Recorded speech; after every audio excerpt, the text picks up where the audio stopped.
പോലെ ശ്വാസം എന്ന് പറയുമ്പോൾ നമ്മൾ എയറിൽ നിന്ന് എടുക്കുന്നതാണ് ഇല്ലേ, പുറത്ത് നിന്ന് നമ്മൾ വലിച്ചെടുക്കുന്നത് ഇൻസ്പിരേഷൻ ആൻഡ് എക്സ്പിരേഷൻ ഇല്ലേ.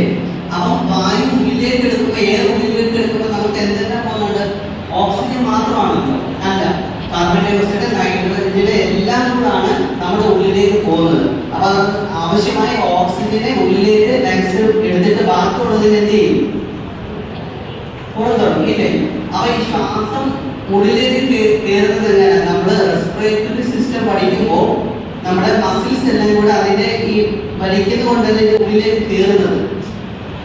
ശ്വാസം ഉള്ളിലേക്ക് കയറുന്നില്ലേ, സയൻസ് അനുസരിച്ച് ആ ഉള്ളിൽ മാത്രമേ പറയുന്നുള്ളൂ. അപ്പൊ ഇതിന്റെ പ്രവർത്തനം, ഇത് പ്രവർത്തിക്കുന്ന എന്ത് വേണം? പ്രാണം വേണം.